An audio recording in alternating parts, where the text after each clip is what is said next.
Anime Isekai Nonbiri no Ka ini nyeritain tentang Machiro Hiraku, seorang cowok yang awalnya udah meninggal tapi tiba-tiba dikasih hidup lagi di dunia lain cuy. Di dunia barunya itu dia malah jadi petani.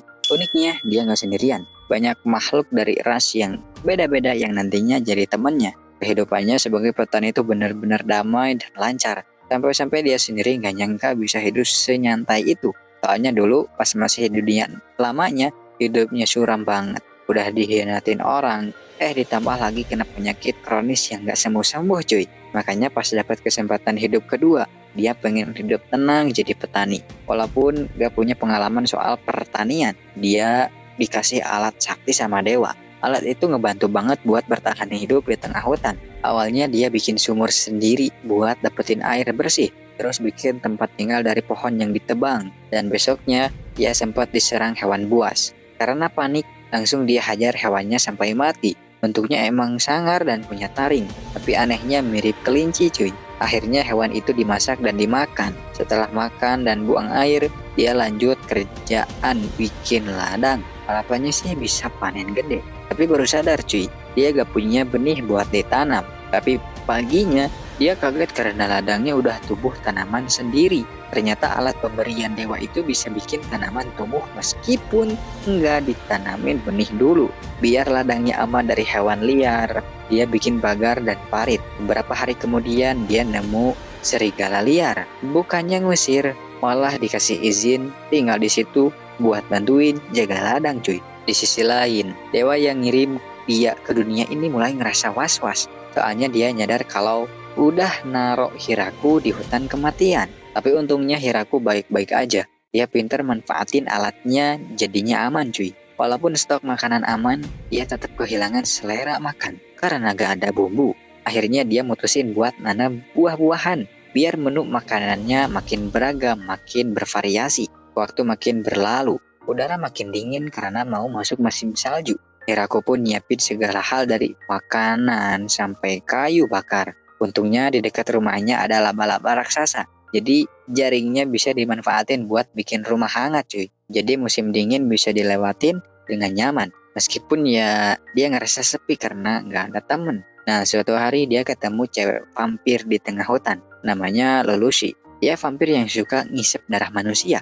Tapi karena Lelouch nggak punya niat jahat, Hiraku ngasih izin dia tinggal bareng. Lelouch dikasih sayur dari kebun dan kaget karena ada kebun segede itu di hutan. Dari situ Hiraku nggak ngerasa sepi lagi, malah dia berani ngelamar Lelouch biar bisa hidup bareng. Walaupun awalnya Lelouch malu dan bingung, dia akhirnya nerima lamaran itu karena lagi diburu dan nggak punya tempat buat pulang. Sejak Lelouch tinggal, Hiraku hidup makin enteng. Dia bantuin urusan dapur, nyiapin penerangan, sampai bikin garam juga bisa. Beberapa waktu kemudian, datang cewek lain dari ras malaikat. Dia datang buat nangkep Lelouch karena Lelouch buronan bangsawan. Tapi ternyata mereka deket banget cuy. Akhirnya Lelouch ngajak dia tinggal juga dan bantuin di kebun. Awalnya si malaikat ini ogah, tapi pas nyobain hasil panen mereka, dia luluh juga. Bahkan dia minta tanaman lebih banyak stroberi. Masalahnya tenaga kerja mereka kurang.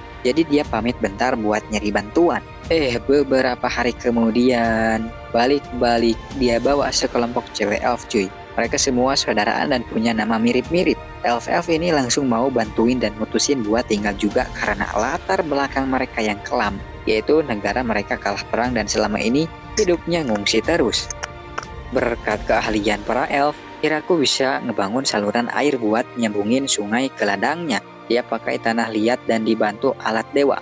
Jadi saluran airnya bisa jadi cepat. Setelah ada waduk, mereka bisa mulai mancing juga. Karena airnya udah lancar, Hiraku punya ide buat nanam padi. Dia nyiapin lahan dan minta bantuan para elf buat nanam benihnya. Tinggal nunggu waktu sampai bisa panen cuy. Terus, karena sering lihat para elf bersihin diri pakai sihir, Hiraku kepikiran buat bikin pemandian umum. Pas dijelasin, semua jadi semangat. Mereka langsung bangun pemandian gede yang bisa dipakai rame-rame. Tapi karena kebanyakan belum ngerti cara pakainya, Hiraku harus ngajarin langsung. Nah, karena dia cowok sendiri di situ, suasananya agak nggak nyaman. Akhirnya dia mutusin buat bikin satu pemandian lagi, tapi khusus cowok aja cuy. Besoknya cuy, Hiraku kedatangan anggota baru dari kaum elf. Temannya Tia yang udah lama banget pisah. Bahkan katanya udah 200 tahun berlalu sejak terakhir mereka ketemu. Karena sekarang jumlah penduduk makin banyak, mereka akhirnya sepakat buat renovasi rumah biar lebih gede. Nah, hasil obrolan bareng warga, rumah Hiraku dipilih jadi yang paling kece cuy. Gede, nyaman, dan lengkap banget fasilitasnya. Bikin hidup sehari-hari makin gampang. Suatu hari, Hiraku lagi panen rempah-rempah.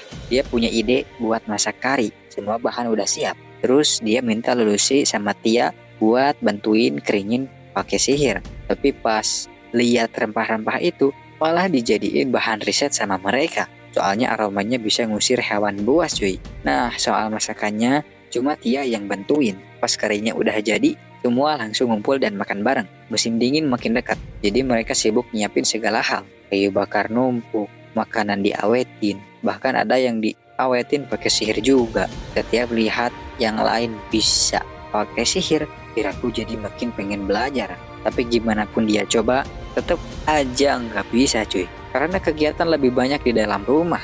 Hiraku bikin mainan biar nggak bosan. Mulai dari catur sampai permainan lain. Kalau baru pertama main, mereka cepat banget paham. Dan malah strategi mereka jauh di atas Hiraku. Jadinya, musim salju dilalui dengan seru dan penuh tawa. Pas musim semi datang, mereka nemu masalah, yaitu seekor naga raksasa muncul dekat desa. Hiraku nggak mau naganya ngerusak tempat mereka, tapi dia nggak punya kekuatan tempur. Jadi dia pakai alat sakti dari dewa, dan kebetulan muncul tombak suci di tangannya. Tanpa ragu, langsung dia lempar ke naganya. Tombaknya malah langsung tembus bertahan dan nusuk naga itu sampai tewas seketika. Ternyata itu bukan alat biasa pemberian dewa untuk bertani saja, tapi senjata sakral yang katanya nggak boleh dipakai manusia.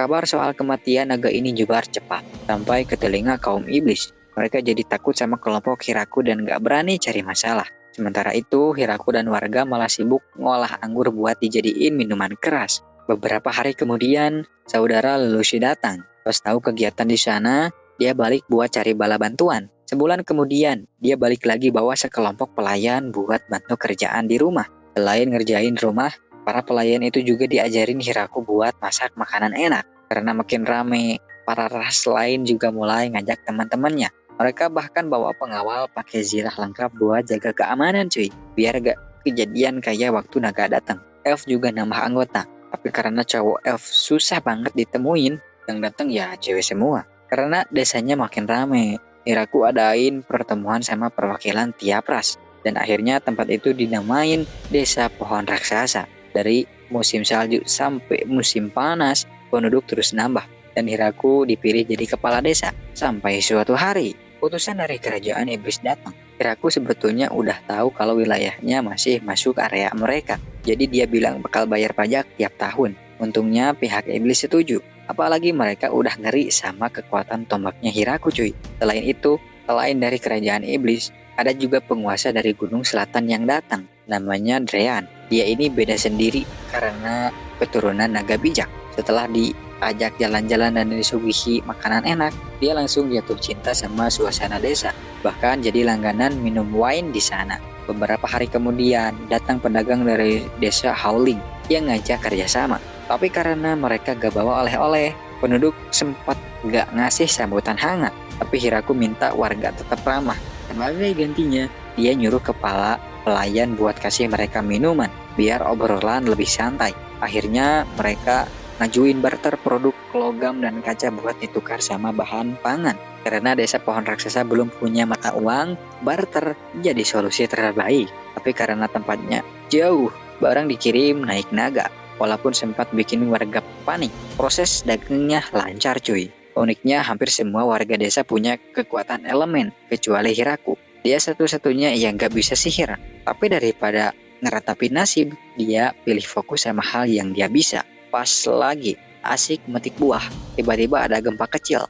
Rupanya itu efek pertarungan antara beruang raksasa sama ular raksasa. Hiraku dan kaum malaikat langsung ke lokasi. Tapi alih-alih kabur, dia malah pengen buru hewan itu buat bahan makanan cuy. Mantap gak tuh? Beberapa hari kemudian, desa kedatangan kurcaci. Karena lihat hasil pertanian yang melimpah, mereka pengen tinggal di situ juga. Sebagai gantinya, mereka bakal nyumbang teknologi Suatu hari, beberapa naga terbang ke arah desa. Kiraku udah siap mau hajar mereka. Takutnya kayak naga kemarin. Tapi untungnya, ada yang datang dan bilang kalau naga-naga itu bukan musuh. Mereka ternyata istri dan anak-anaknya Drean yang lagi cari keluarganya. Untungnya kesalahpahaman ini bisa diberesin. Karena Hiraku punya kekuatan yang bikin ngeri. Istri Drean gak bisa cuek gitu aja. Jadi dia mutusin buat nitipin anaknya yang bernama Lasti buat tinggal di sana. Gak pakai lama, Lasti pun langsung gabung kerja di sana. Meskipun kedatangannya benar-benar mendadak cuy. Karena selalu mengerjakan sesuatu di luar nalar akibat kekuatannya, Lasti butuh waktu buat adaptasi cuy. Tapi dia tetap semangat. Nah, kabar soal ras naga yang tinggal di desa Hiraku udah nyebar sampai ke telinga kaum iblis. Mereka langsung ngirim orang buat mantau kekuatan desa itu. Tapi ya, orang itu nggak bisa ngapa-ngapain. Soalnya kekuatan tempur mereka udah di luar nalar banget cuy. Pas musim mulai berganti, Hiraku kepikiran buat coba masakan baru. Kali ini dia pengen bikin masakan laut yang bahannya dari ikan segar. Untungnya Lasti dan Florence siap bantu nyari bahan ke kota pelabuhan yang letaknya dekat perbatasan kerajaan iblis. 3 hari kemudian pemimpin perusahaan datang dari perbatasan. Namanya Michael. Datang langsung ke desa. Selain nganterin pesanan, si Michael juga pengen nego bisnis.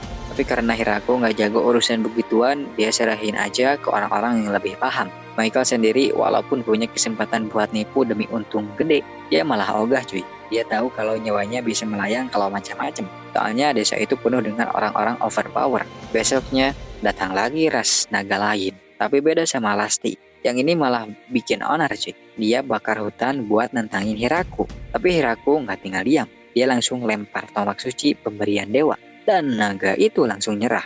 Pas ditanya maksud datang ke sana, si naga malah ngelantur. Untungnya Drean datang dan ngejelasin. Ternyata itu kakaknya yang namanya Hakuren. Dia datang gara-gara dengar kalau Lasti bakal nikah sama kepala desa. Info ngawur itu bikin dia salah paham. Akhirnya biar kapok, Hiraku kasih dia pelajaran dulu cuy. Karena makin banyak naga ngumpul di sana, kerajaan iblis mulai curiga cuy.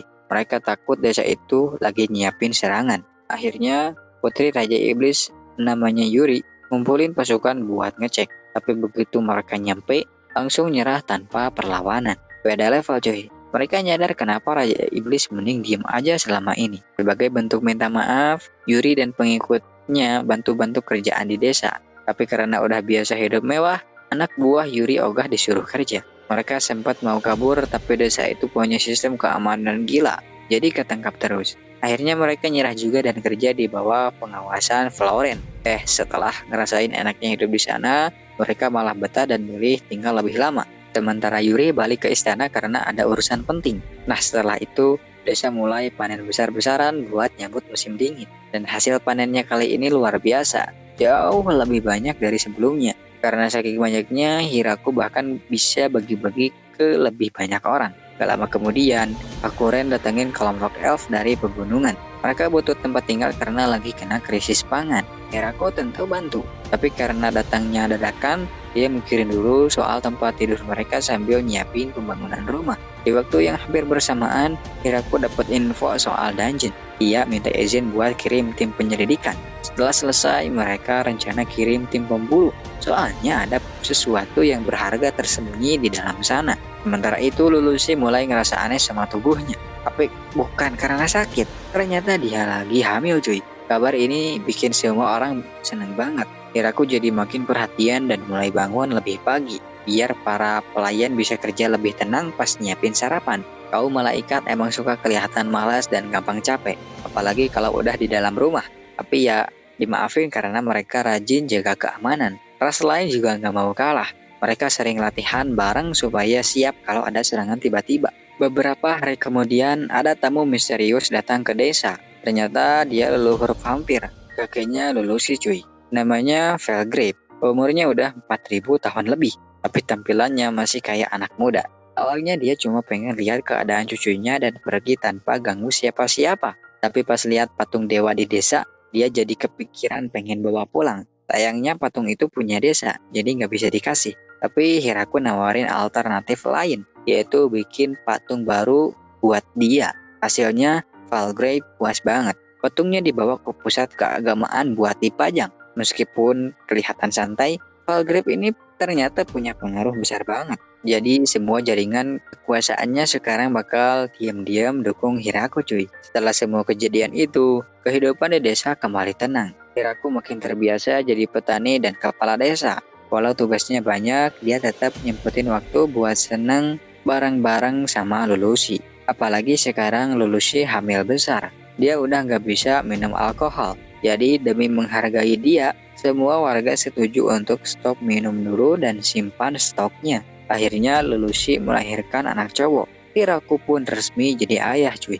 Dia janji bakal rawat anak itu bareng Lulusi. Seminggu setelah kelahiran, anaknya dikasih nama Alfred. Dia punya darah campuran vampir dan manusia. Tapi sementara ini belum kelihatan tanda-tanda khusus. Masih kayak anak manusia biasa. Dulu, tempat itu cuma dihuni satu orang. Sekarang udah jadi desa yang ramai banget. Hiraku benar-benar bersyukur dapat hidup kedua. Karena desa makin besar, sistem barter mulai nggak efektif. Maka dia bikin sistem koin dari perak yang bisa dipakai buat transaksi di dalam desa. Pas Lulusi udah sehat, warga langsung ngadain acara gede-gedean buat rayain kelahiran Alfred. Acaranya super meriah.